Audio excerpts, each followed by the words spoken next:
Good afternoon, everyone. Thank you for joining us for today's Lunch and Learn. I'm Lauren Smith with the International Franchise Association, and we have a great 30 minutes lined up for you. Before we begin, I would like to remind everyone that we are recording today's webinar and will make it available later this evening on franchise.org. If you have any questions for today's speakers, please add them to the Q&A box and they will be addressed toward the end. Today's topic is From Interest to Investment, When to Start the Funding Conversation, and it is brought to us by Benetrends. Here to provide today's discussion is Michael Minitelli, Sara Vrancik, Kaitlin Johnson, Drew Chalfant, and Julie Bauer. Thank you all for joining us today, and thank you to Benetrends for sponsoring today's Lunch and Learn. I'll go ahead and turn things over to you. Thank you, Lauren, and thank you, IFA. We are very happy and proud to be a preferred partner and vendor of the International Franchise Association. So my name is Mike Minitelli. I'm Chief Development Officer here at Benetrends Financial. And we're excited today to sponsor today's Lunch and Learn. So obviously in our world, there's interest in so many of these different concepts in the franchise community, and funding is always a big part of it, right? So we thought it'd be a good idea to involve some of our franchise executives and talk about when to start the funding conversation. And this has nothing to do with Benetrends. This isn't about when to send them to Benetrends. It's funding in general, whether it's with another funding provider or a bank. It's a big part of the development process and educating potential franchisees. So we thought that we'd spend some time with our team and some of our franchise friends and just talk about their experience in when to introduce their candidates into the funding. So thank you for everybody on the webinar for joining today. And most importantly, thank you for my unbelievable co-hosts and panelists for joining. So Sara Vrancik, our Director of Business Development, is joining me as my co-host today. Sara, thank you very much. I'll kind of let you take it from here. Perfect. Yes. Thank you for the intro, Mike, and for kind of setting the stage. Thanks everyone for joining today. Sara Vrancik here with Benetrends. I've been with Benetrends for about 4 years now, headquartered outside of Philadelphia with our headquarters as well, but we have a national presence. And like Mike said, it's not all about Benetrends today, but now that you've set the stage, Mike, and I've introduced myself, we want to introduce our powerhouse panelists today that we have the pleasure of working with as well. So Kaitlin, why don't we start with you? You can introduce yourself and then we'll go to Julie and Drew. Yeah, thank you, Sara, and thanks, Mike. My name is Kaitlin Johnson. I'm the VP of Franchise Development at Hydralive Therapy. We are an emerging IV brand in this ever-growing health and wellness space. So I've been with the brand for about 18 months, but I've been in franchise development for close to 10 years. And I will pass it off to Drew.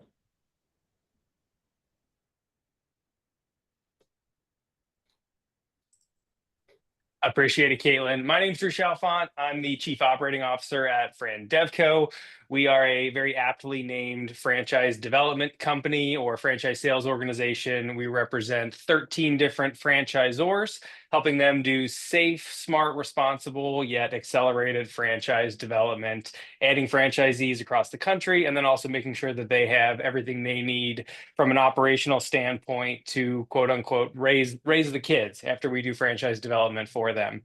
Been in franchising for about 10 years, started in the space through the legal side of things, and am now on the executive side for FranDevCo, where we have the pleasure of working with great people like the Benetrends team and being IFA members ourselves, being really entrenched in the industry. So I'm very, very happy to be here. Thanks for having us. Julie, over to you. Good afternoon, everyone. Grateful to be here with you all. I am Julie Bauer. I've been with D1 Training for just about 4 years now. When I joined, we had 60 locations open. We're at 150 now, so it's been exciting to be part of the growth. I really have been around franchising most of my life. My parents have owned many franchises. My father's operated as a franchisor, so really just been great to be part of this now in my professional career growing up around it. Awesome. Thank you. Thank you all for the introductions there. And as we can see, each of you brings a unique lens to today's conversation, different industries, different roles. But I think one thing that we can all agree on is funding is a big piece to the puzzle. And when is the right time to introduce funding? How soon is too soon? Is too soon a thing, right? We stress that introducing candidates to funding early on in the process is going to do nothing but help everyone involved, right? When folks know their options on the front end, it's going to use everyone's time efficiently. Us on the funding side, the franchisors themselves, maybe they're working with a broker or consultant. So we like to compare it to kind of buying a home. You know, you want to know what you can afford. You want to know your options up front so that you can spend your time efficiently on the right industry, investment level, franchise, etc. So it's a fine line, you know, educating versus over promising. And we all do it on the funding side, broker, consultant, or on the ZOR. You kind of, you know, walk a tightrope on either educating your candidate on the different options or over promising, maybe 10% down on a loan or 30 days to close. So with the environment being ever changing and fluid, we want to kind of hear some feedback. And Julie, if you don't mind, I'm going to pick on you first. We know that candidates often come with assumptions of mixed information of different options, right? So my first question for you is, how do you strike the balance between educating them on their funding options or over-promising or stepping into territory that usually is best to let the funding partners kind of take the steer there? Yeah, I think this is a great question. And, you know, I would say early on, probably a mistake I made multiple times, because it's so easy in your role in franchise development to feel like your job is to educate and to be the expert and to always have the answers. And so I think what's really helpful is to approach it through the lens of what is your desired outcome. And the idea of funding is something that can be really terrifying to people. You know, a lot of times this is people's first entry into business ownership. And so I think when I can approach the topic of funding as what is my desired outcome, which is to build confidence and to help get them the resources that they need to have that confidence to invest in a business and to step into business ownership.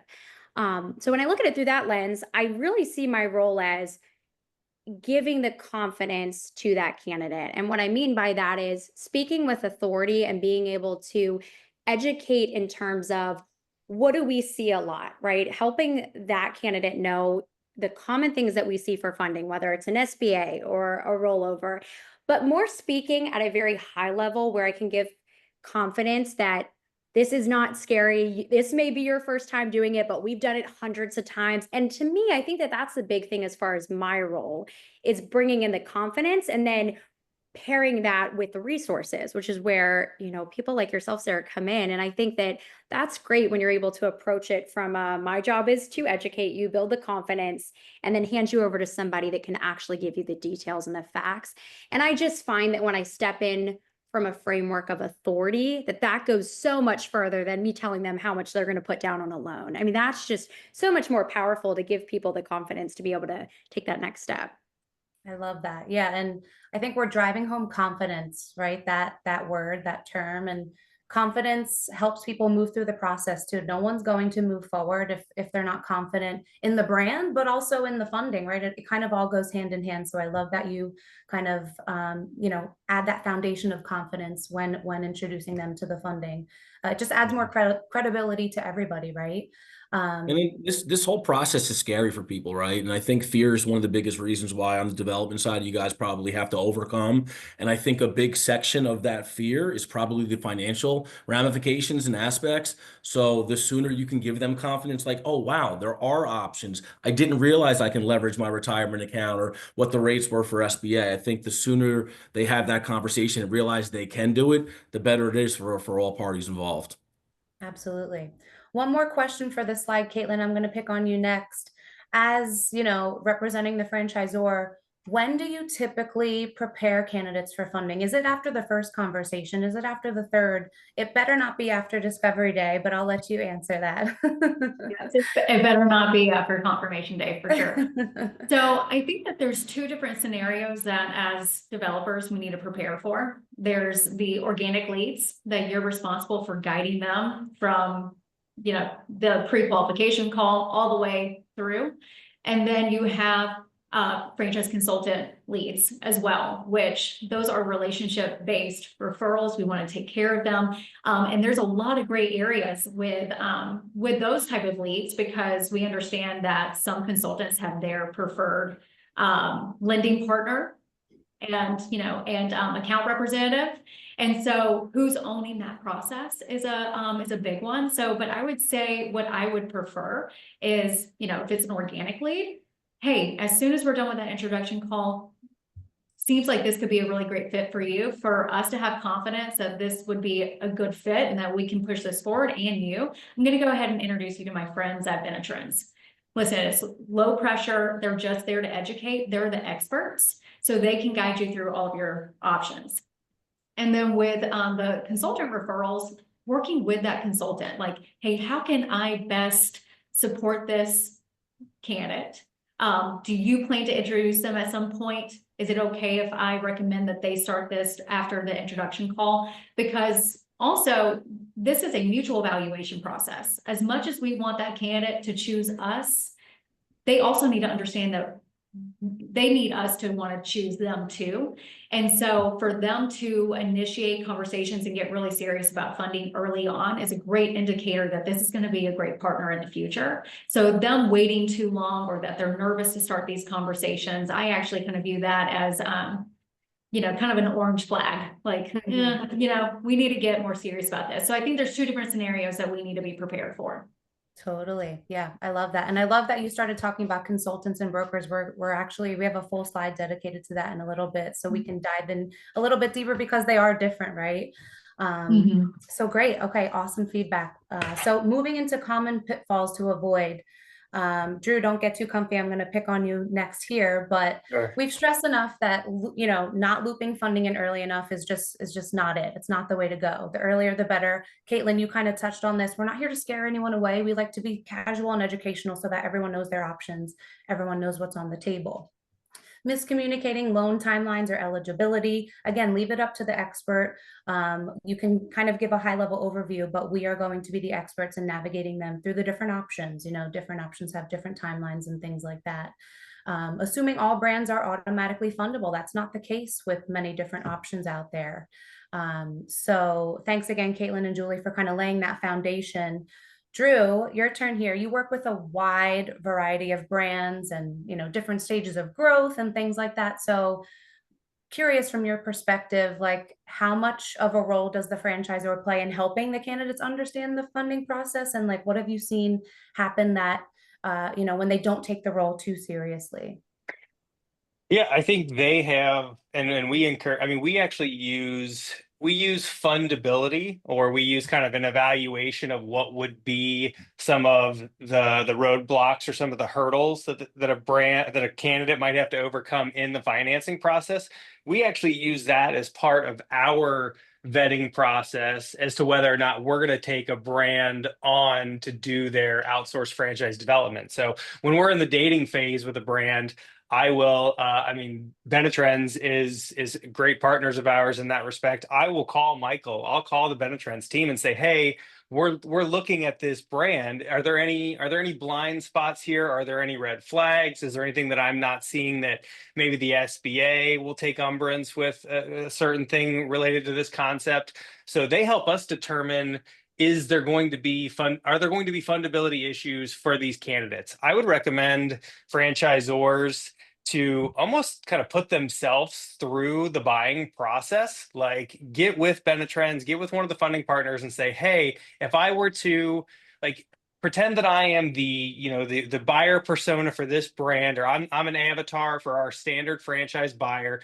These are what my finances look like. This is what I've got as far as net worth and liquidity. This is the amount that I would be applying for. Okay, what if I were to do multiple stores or territories and I were to apply for this? And then just kind of have the funding partner run through, like, this is how this is going to shake out. These are the timelines that you could expect. And again, the franchisor doesn't need to be an expert on how every single funding conversation and exercise is going to go for every candidate, but having at least a high level understanding of what are my candidates going to face. And then also, when do I need to call in the experts to act as kind of our third party financing department. Sarah, I think you said it great. I love that metaphor of a house buying process where as soon as you engage with a real estate agent on the buy side, that buyer's agent is going to require you to engage with a mortgage broker. Hey, let's get a pre-approval letter going. A lot of times they're not even going to go show houses with you unless they know you've at least taken the first step. And then to Caitlin's point of it being a mutual evaluation process, we've got franchisor brands that if we aren't able to show that a candidate has engaged in the funding process, or we're not able to say, hey, we've talked with their franchise consultant and this is what their funding plan is, then our franchisor clients will say, this person's not ready to come to confirmation day yet. Like, I need to see this is a mutual evaluation process. They need to jump through some of our hoops because we're going to jump through a whole bunch of hoops for them during this 10, 15, 20-year relationship we're about to have. So let's set things up right on the front end. And a lot of that is get your house in order from the financing side so that we know we can go into this process with confidence. And Drew, we to your point, we use that analogy constantly when educating candidates because, as Julie mentioned, this is the first time for a lot of people when it comes to business ownership. But a lot of them have purchased homes and they can make that correlation right away, and they're like, you know what, you're right, that does make sense, right? So, Sarah, great analogy, and we use that pretty frequently here at Benetrends. So it does resonate with a lot of the candidates we have.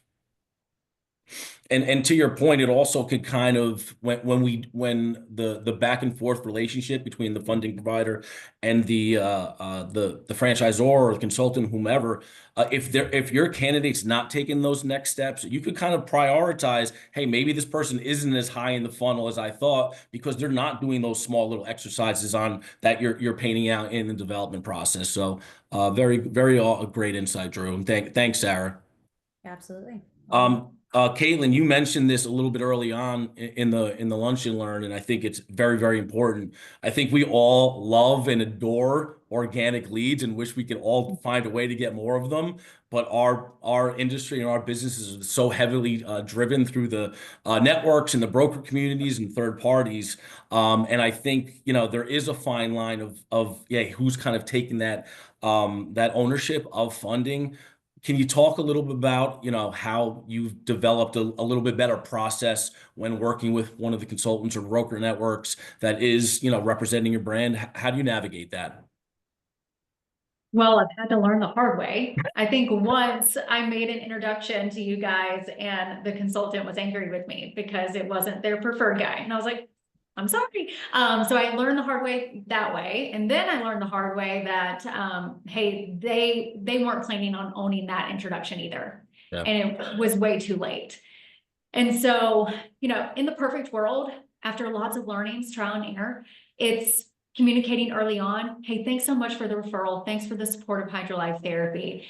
It is going to be a requirement for us to understand how we're going to fund this project. And so what are your expectations? What are your plans? How can we both support this candidate in the process?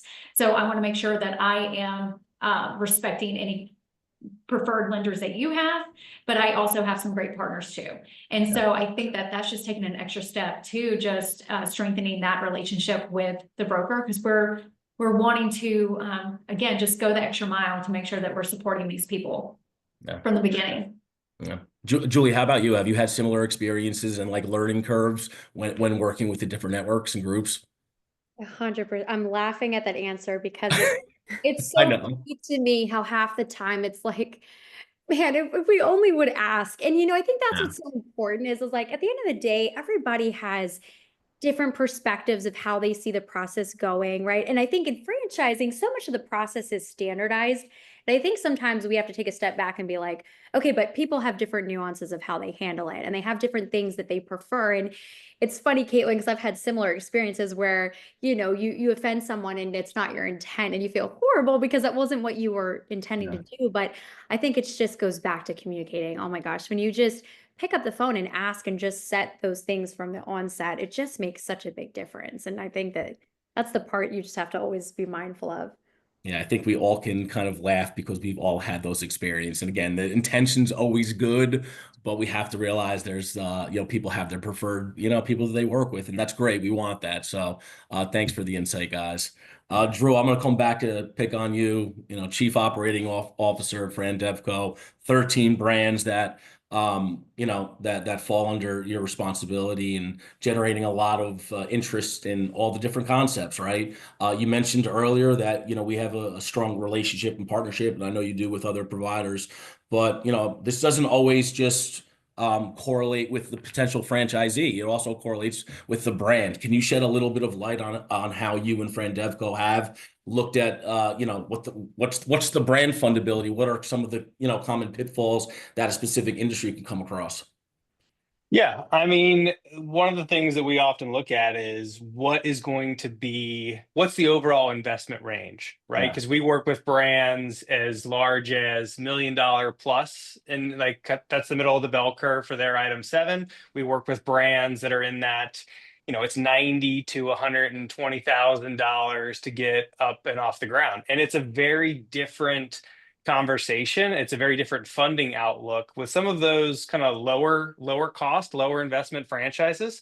A Yeah. lot of the SBA lenders, it's below their radar. I mean, they're not even going to want to underwrite these loans because there's not enough in the deal for them. So that's when we start talking about utilizing like Rob's programs, tapping into 401k, where maybe they're able to get the liquidity they need to get this business off the ground without even having to seek out, actual financing. We Yeah. still come to the Benetrends team for that because you guys help our candidates manage that Rob's program. And then with the larger investments where we know funding is absolutely going to be on the table, that no one is going to kind of cash finance these deals. If we're fortunate enough to get with the brand early on enough that we're consulting with their FDD and we're kind of able to figure out, hey, maybe we don't want to do a gigantic equipment package, or maybe we do want to do a large equipment package that would make it more attractive to these SBA lenders. There's so many levers and so many kind of factors that go into this that it is Yeah. much, much better to do your best to have those conversations with the people who interact with these banks on a daily basis, who are the experts in the space, because they're going to be able to help identify what are the pitfalls. If I have an opportunity to structure my FDD or structure my item 5 in one way versus another way, is there a best practice? And I think having those answers on the front end is a whole lot better than issuing your FDD, registering it across the country, getting it effective in all these states, and then finding out 6 months into your sales cycle, hey, we're running into funding issues, and all these banks are coming back to us and saying, there's no way we can underwrite the equipment package for this D1. We can't underwrite all of this equipment, like whatever it might be. Like, much better to know that on the front end than to have to deal with that on the back end. So encourage brands to reach out early and often to these funding partners, even before they go to market, if that's an option, or maybe during like we're just coming out of annual renewal season.